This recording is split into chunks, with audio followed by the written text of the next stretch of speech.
नमस्कार। आज हम डीएनए वायरसों की दुनिया में थोड़ा और गहराई से उतर रहे हैं। जी नमस्कार। हमारे पास एक कह सकते हैं एक टेबल है, एक स्रोत है जो इन छोटे छोटे वायरसों के अलग अलग परिवारों, उनकी बनावट और मतलब सेहत के लिए वो कितने अहम है, ये सब बताता है। हाँ, ये काफी उपयोगी जानकारी हो सकती है समझने के लिए। बिल्कुल। तो चलिए इसी जानकारी को थोड़ा खोलते हैं, समझते हैं। हमारा मकसद ये जानना है कि भाई इनकी बनावट में जरा से फर्क से बीमारियों में इतनी वैरायटी कैसे आ जाती है। सही बात है। और हमारे स्वास्थ्य पर इसका क्या असर पड़ता है? हाँ, तो शुरुआत करते हैं उन वायरसों से जिनके बाहर एक कवर, एक लिफाफा होता है। पहला परिवार है हर्पीज विषाणु, हर्पीज वायरसेस। जी। तो स्रोत कह रहा है कि इनमें ये बाहरी लिफाफा मतलब एनवेलप है और इनका जेनेटिक मटेरियल डीएनए वो डबल स्ट्रैंडेड है और सीधा लीनियर। और ये अपनी कॉपीज बनाते हैं कोशिका के न्यूक्लियस यानी केंद्रक में। ये तो काफी स्टैंडर्ड लगता है ना? हाँ, काफी हद तक। देखिए, केंद्रक में रेप्लिकेशन करना ये कई डीएनए वायरसों का आम तरीका है। अच्छा। आप इसे कोशिका का कमांड सेंटर समझ सकते हैं। वायरस वहीं जाकर कोशिका के सिस्टम को हाईजैक कर लेता है अपनी कॉपी बनाने के लिए। और हर्पीस परिवार तो बहुत बड़ा है। इसमें चिकन पॉक्स से लेकर कोल्ड सोर वाले वायरस सब आते हैं। हाँ, सुना है। स्रोत ये भी कहता है कि इनके शरीर में घुसने के तरीके खास होते हैं। वो खैर अलग बात है, पर हाँ, बेसिक स्ट्रक्चर यही है। Envelope, double stranded linear DNA और केंद्रक में रेप्लिकेशन। दिलचस्प। अच्छा, अब अगला एनवेलप वाला वायरस है पॉक्स विषाणु, पॉक्स वायरसेस। यहाँ कुछ अलग सा लग रहा है। हाँ, क्या? स्रोत में एक लाइन है, पॉक्स तो डब्बे से बाहर है, मतलब pox is out of the box. ऐसा क्यों? हाँ, ये एक अच्छा तरीका है याद रखने का। इनमें भी एनवेलप है, डीएनए भी डबल स्ट्रैंडेड और लीनियर है, हर्पीज जैसा ही। पर ये केंद्रक के बजाय साइटोप्लाज्म में मतलब कोशिका के मेन बॉडी में रेप्लिकेट करते हैं। ये तो नियम तोड़ने जैसा हुआ। बिल्कुल, और यही इनकी सबसे बड़ी खासियत है। ये एक महत्वपूर्ण अपवाद है। ज्यादातर डीएनए वायरस न्यूक्लियस में जाते हैं, पर पॉक्स वायरस अपना सारा काम साइटोप्लाज्म में ही निपटा लेते हैं। कमाल है। और आकार में भी, जैसा स्रोत बताता है, ये सबसे बड़े ज्ञात डीएनए वायरस हैं।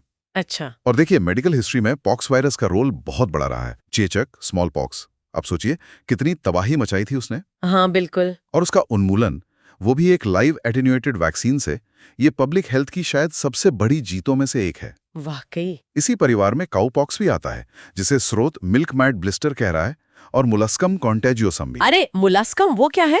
वो त्वचा पर छोटे मोती जैसे दाने बनाता है। उनकी खास पहचान होती है कि उनके बीच में एक छोटा सा गड्ढा होता है, अम्बिलिकेशन कहते हैं। अच्छा। माइक्रोस्कोप में देखें तो इन्फेक्टेड स्किन सेल्स में खास मोलस्कम बॉडीज दिखती हैं। डायग्नोसिस में मदद मिलती है इनसे। चेचक का उन्मूलन तो सच में बहुत बड़ी बात थी।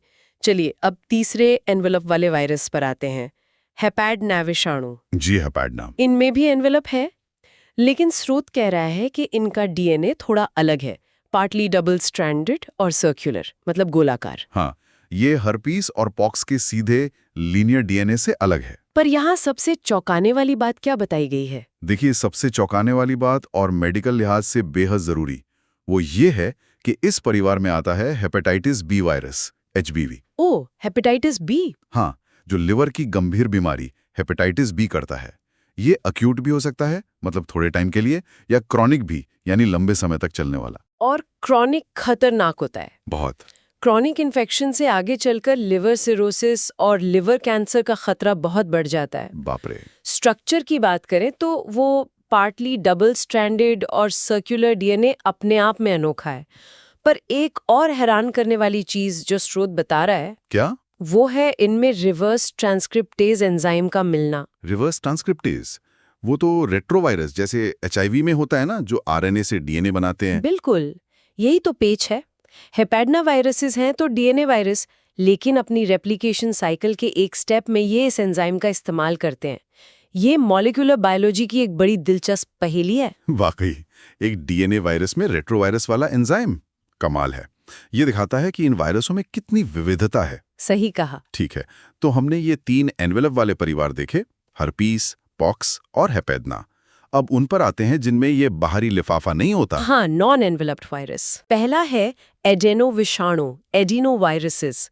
स्रोत के मुताबिक कोई एनवेलप नहीं और डीएनए है डबल स्ट्रैंडेड और लीनियर, यानी हर्पीज जैसा डीएनए पर बिना कवर के। इस एनवेलप के न होने से क्या फर्क पड़ता है? देखिए, आमतौर पर एनवेलप ना होने का मतलब होता है कि ये वायरस बाहर के माहौल में ज्यादा मजबूत होते हैं, ज्यादा टिकाऊ। अच्छा, कैसे? क्योंकि एनवेलप लिपिड मतलब फैट के बने होते हैं। वो सूखने से या डिसइंफेक्टेंट वगैरह से आसानी से खराब हो सकते हैं। बिना एनवेलप वाले वायरस ज्यादातर ज्यादा सख्त जान होते हैं। ओ, समझी। और एडेनोवायरस इसके अच्छे उदाहरण हैं। ये कई तरह की बीमारियां फैला सकते हैं। स्रोत में देखिए कितनी लंबी लिस्ट है। हाँ, देख रही हूँ। बुखार के साथ गले में खराश। हाँ, फेब्राइल फरेंजाइटिस, फिर आंखों का इन्फेक्शन कंजंक्टिवाइटिस, जिसे पिंक आई भी कहते हैं। पेट खराब गैस्ट्रोएंटेराइटिस भी। जी। और यूरिनरी ट्रैक्ट इन्फेक्शन जैसे अक्यूट हेमरेजिक सिस्टिटिस। इसमें ब्लैडर में सूजन और ब्लीडिंग होती है। बाप रे। और निमोनिया मायोकार्डाइटिस भी, मतलब फेफड़े और दिल पे भी असर। हाँ बिल्कुल। एक ही वायरस परिवार का इतनी अलग-अलग बीमारियों से जुड़ा होना इनकी अडेप्टेबिलिटी दिखाता है। यानी ये काफी टफ वायरस है और कई तरह की परेशानियां खड़ी कर सकते हैं। निश्चित रूप से। अगला बिना लिफाफे वाला है पैपिलोमा विषाणु, यानी पैपिलोमा वायरसेस। इनमें भी एनवेलप नहीं है और डीएनए है डबल स्ट्रैंडेड और सर्कुलर। हाँ, हेपेटना की तरह सर्कुलर, लेकिन ये पूरी तरह डबल स्टैंडर्ड है। ये किस लिए जाने जाते हैं? क्या मस्से, वॉट्स इन्हीं से होते हैं? बिल्कुल सही पकड़ा आपने।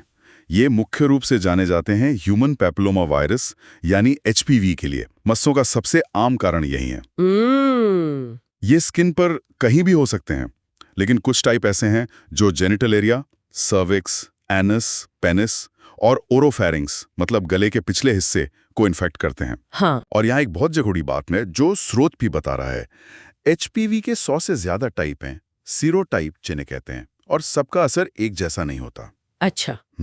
जैसे टाइप 1, 2, 6 और 11 ये आमतौर पर स्किन या जेनिटल वॉट से जुड़े होते हैं। ज्यादातर ये नुकसानदेह नहीं होते। ठीक है। लेकिन टाइप 16 और 18 इन्हें हाई रिस्क माना जाता है। क्यों?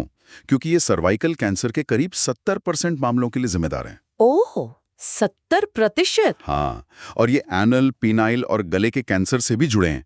तो आप देखिए, एक ही वायरस परिवार में थोड़े से जेनेटिक फर्क से बीमारी का नतीजा कितना बदल जाता है, एक आम मस्से से जानलेवा कैंसर तक। ये जानना तो बहुत ही जरूरी है। बिल्कुल।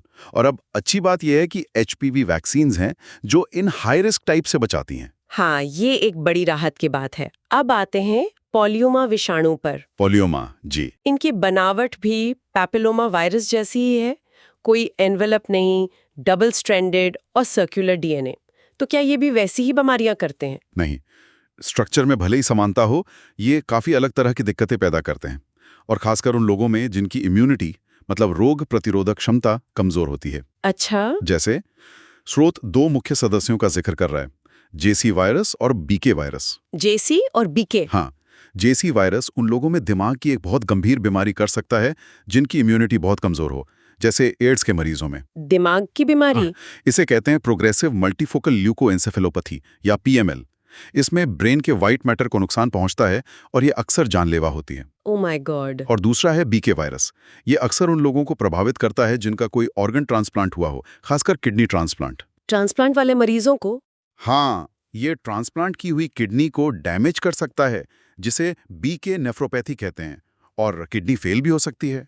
अरे। स्रोत में इन्हें याद रखने के लिए छोटे फंडे भी दिए हैं। जेसी जंकी सेरेब्रम मतलब ब्रेन से जुड़ा, और बीके बैड किडनी मतलब किडनी से जुड़ा। हाँ, ये याद रखने में आसान रहेगा। हाँ, ये बस याद रखने के तरीके हैं, पर ये बताते हैं कि कमजोर इम्यूनिटी वालों के लिए ये वायरस कितने खतरनाक हो सकते हैं। सही बात है।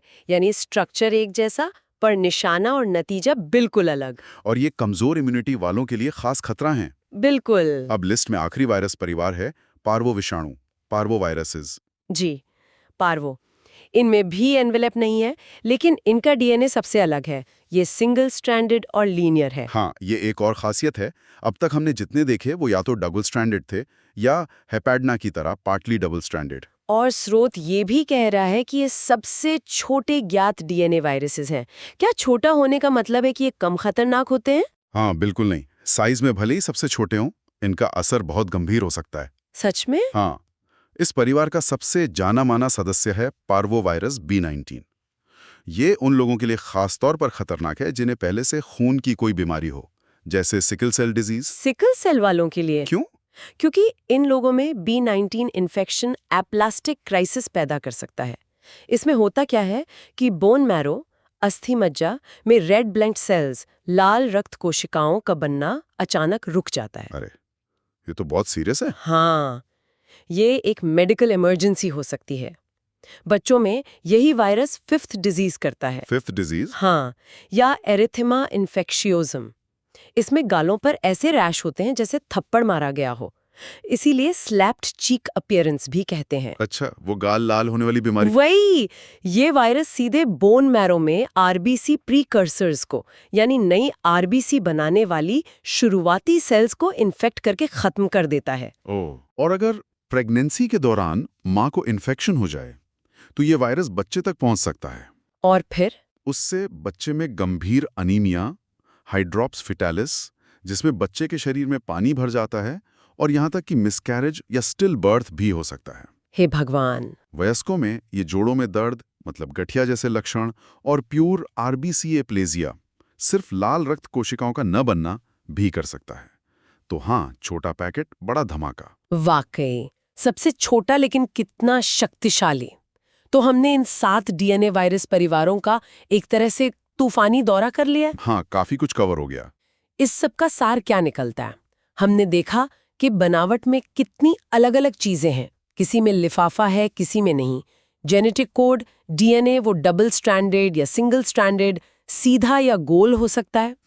और वो पॉक्स वायरस का अनोखा तरीका, केंद्रक के बजाय साइटोप्लाज्म में कॉपी बनाना। ये विविधता हमें क्या सिखाती है? ये विविधता हमें सीधे सीधे सिखाती है कि स्ट्रक्चर और फंक्शन का कितना गहरा रिश्ता है। हमने देखा कि कैसे एनवेलप का होना या ना होना वायरस कितना टिकाऊ है, इस पर असर डालता है। कैसे डीएनए का नेचर सिंगल या डबल स्ट्रैंड, लीनियर या सर्कुलर, और रेप्लिकेशन की जगह न्यूक्लियस या साइटोप्लाज्म, ये तय करता है कि वायरस कैसे जिएगा और कैसी बीमारी करेगा। सही। इसी स्ट्रक्चरल विविधता से बीमारियों की वो पूरी रेंज निकलती है जिसकी हमने बात की। स्किन पर आम मस्सों से लेकर हेपेटाइटिस, कैंसर, दिमाग की गंभीर बीमारी जैसे PML और बोन मैरो फेलियर यानी एप्लास्टिक क्राइसिस तक। हाँ, रेंज तो बहुत बड़ी है। और ये हमें ये भी याद दिलाता है कि साइंस की समझ कैसे पब्लिक हेल्थ को बदल सकती है। चेचक का टीका देखिए, एक भयानक बीमारी खत्म हो गई। HPV वैक्सीन कैंसर रोक रही है। बिल्कुल। और ये भी कि कैसे कुछ वायरस खास सेल्स को टारगेट करते हैं, जैसे पार्वो B19 का आरबीसी प्रीकर्सर्स पर हमला, या खास तरह के मरीजों को जैसे पोलियोमा वायरस का कमजोर इम्यूनिटी वालों पर असर। ये सारी जानकारी डायग्नोसिस, इलाज और बचाव के लिए कितनी जरूरी है। आज हमने इस स्रोत के आधार पर इन अलग-अलग डीएनए वायरस परिवारों की दुनिया को वाकई खंगाला। उनकी खास बनावट, लिफाफा, डीएनए का प्रकार और सेहत पर उनके असर को समझा।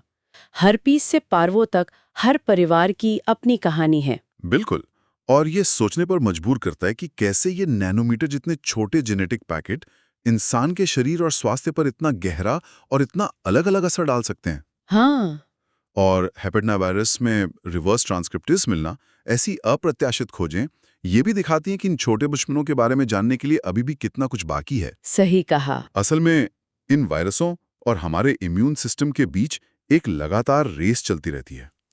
ये समझना कि ये वायरस कैसे काम करते हैं, कैसे बदलते हैं और हम इनसे कैसे बच सकते हैं, ये आने वाले समय की हेल्थ चुनौतियों के लिए बहुत जरूरी है।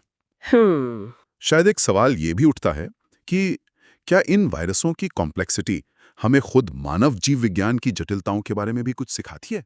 ये सोचने वाली बात है।